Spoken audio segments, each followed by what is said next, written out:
வணக்கம் நண்பர்களே, இது தமிழ் நண்பன் ஷார்ட்கட் சேனல். இப்போ நான் பார்க்க போகிறது மெட்ராஸ் ஹைகோர்ட் சம்மந்தமான தகவல் தான். என்ன அப்படின்னு பார்த்தீங்கன்னா, ஒரு சில நபர்களுக்கு ஒரு சில சின்ன சந்தேகங்கள் அப்படின்றது ஏற்பட்டிருக்கு. ஸோ அதில் என்ன அப்படின்றத கொஞ்சம் தெளிவாக பார்த்துடலாம்.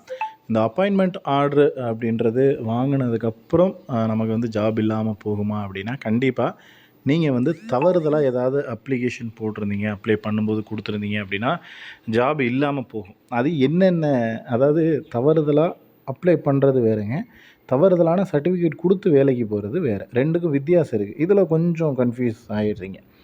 அதாவது நீங்கள் வந்துட்டு இப்போது என்கிட்ட பிஎஸ்டிஎம் இல்லை, நான் பிஎஸ்டிஎம் கேண்டிடேட் அப்படின்னு கொடுத்துட்டேன், அதை வந்து ஓகேன்னு கொடுத்தாச்சு அப்படின்னா, அது நீங்கள் சர்டிஃபிகேட் வெரிஃபிகேஷனுக்கு போய் அட்டன் பண்ணுவீங்க. சர்டிஃபிகேட் வெரிஃபிகேஷன் அட்டன் பண்ணும்போது உங்கள்கிட்ட பிஎஸ்டிஎம் இருக்கான்னு கேட்பாங்க. அப்படி பிஎஸ்டிஎம் இல்லை, பட் நான் இருக்குன்னு தவறுதலாக கொடுத்துட்டேன் அப்படின்னா உங்களை அந்த இடத்துல வந்து ரிஜெக்ட் பண்ணிடுவாங்க. ரிஜெக்ட் மீன்ஸ் நீங்கள் அந்த வேலைக்கு எலிஜிபிள் கிடையாது அப்படின்ற மாதிரி அந்த இடத்துல இருந்து உங்களை ரிஜெக்ட் பண்ணிடுவாங்க. அதில் வந்து எந்த தவறுதல் இல்லை. இது பிஎஸ்டிஎம் மாதிரியே நீங்கள் வந்து டிசபிள்டு கேட்டகரியாக இருக்கலாம், அல்லது வேறு ஏதாவது ஒரு ப்ரியாரிட்டி கொடுத்து இந்த மாதிரி ப்ரியாரிட்டியில் ஏதோ ஒன்று கிளிக் பண்ணியிருக்கலாம். தவறுதலாக அந்த மாதிரி பண்ணியிருந்தீங்க அப்படின்னா சர்டிஃபிகேட் வெரிஃபிகேஷன் போகிறப்போ உங்கள்கிட்ட அந்த சர்டிஃபிகேட் கையில் இருக்காது. நான் ஆமாம் இருக்குதுன்னு கொடுத்துட்டேன், பட் கையில் இல்லை அப்படிங்கிறப்ப உங்களை என்ன பண்ணுவாங்கன்னா வெறும் ரிஜெக்ஷன். நீங்கள் இப்போ வந்து இந்த ப்ரியாரிட்டி மூலியமாக தான் உள்ளே வந்திருக்கீங்க, பட் உங்கள்கிட்ட சர்டிஃபிகேட் இல்லை, நீங்கள் தவறுதலாக அப்ளை பண்ணதுனால நீங்கள் வந்து ரிஜெக்ட் ஆகிறீங்க அப்படின்ற மாதிரி கொடுத்துருவாங்க.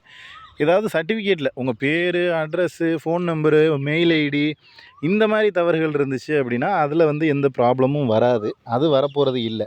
ஸோ இதில் வந்து இந்த ரிசர்வேஷன் பாதிக்கிற மாதிரி ஒரு பிஎஸ்டிஎம்மோ மற்ற ஏதாவது ஒரு டிசபிள்டு கேட்டகரின்னு சொல்லிட்டு அது இல்லாமல் இருக்கிறது, இந்த மாதிரி விஷயங்கள் பண்ணினீங்க அப்படின்னா கண்டிப்பாக ரிஜெக்ட் ஆவீங்க. இன்னும் வந்து என்ன ஆயிருக்கு அப்படின்னா, ஒரு 1 வீக் முன்னாடி ஜாபுக்கு போய்கிட்டு இருந்தவங்க, எக்ஸாமினர் ரீடர் பெய்லிஃப்க்கு ஜாபுக்கு போய்கிட்டு இருந்தவங்க அவங்கள வந்து அரெஸ்ட் பண்ணிவிட்டு ஜாப் இல்லைன்னு சொல்லியிருக்காங்க, இந்த மாதிரி தவறுதலாக அப்ளை பண்ணதுனால அப்படின்னு கேட்டிருந்தீங்க. அது வந்து தவறுதலாக அப்ளை பண்ணதுனால, தவறுதான சர்டிஃபிகேட் கொடுத்ததுனால. சர்டிஃபிகேட் இப்போது நம்ம தப்பாக முன்ன சொன்ன எக்ஸாம்பிள் தான், சேம். பிஎஸ்டிஎம் இல்லை, நம்ம ஆமான்னு கொடுத்துட்டோம், பட் சர்டிஃபிகேட் வெரிஃபிகேஷன் போகும்போது தவறுதலாக வேறு ஏதாவது சர்டிஃபிகேட், ஃபேக் சர்டிஃபிகேட் நம்ம ரெடி பண்ணி கொண்டு போய் அந்த பிஎஸ்டிஎம் இருக்குது அப்படின்னு கொடுத்து உள்ளே போனோம், வேலைக்கு போனோன்னு வச்சுக்கிங்க, கண்டிப்பாக அங்கே தான் வந்து ப்ராப்ளம் இருக்குது. ஸோ இது ரெண்டையும் போட்டு நீங்கள் கன்ஃபியூஸ் பண்ணிக்க தேவையில்லை.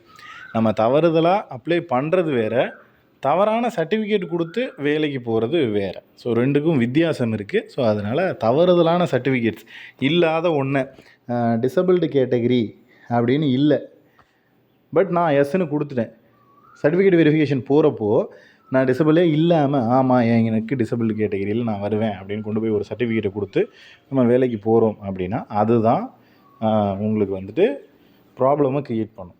ஸோ இது தெரியாமல் பண்ணிவிட்டேன், அப்ளை பண்ணும்போது தெரியாமல் டச் பண்ணிட்டாங்க, கிளிக் பண்ணிட்டாங்க அப்படின்னா அது அப்போயே உங்களை ரிஜெக்ட் பண்ணிடுவாங்க. அதில் எந்த பிரச்சனையும் வராது. ஸோ ரெண்டுக்கும் வித்தியாசம் இருக்குது. அது ரெண்டையும் வந்து போட்டு கன்ஃபியூஸ் பண்ணிக்காதீங்க. இதில் உங்களுக்கு வேறு ஏதாவது சந்தேகங்கள் இருந்துச்சுன்னா கீழே கமெண்ட் பண்ணுங்கள். நெக்ஸ்ட் அடுத்த வீடியோவில் பார்க்கலாம். தேங்க்யூ.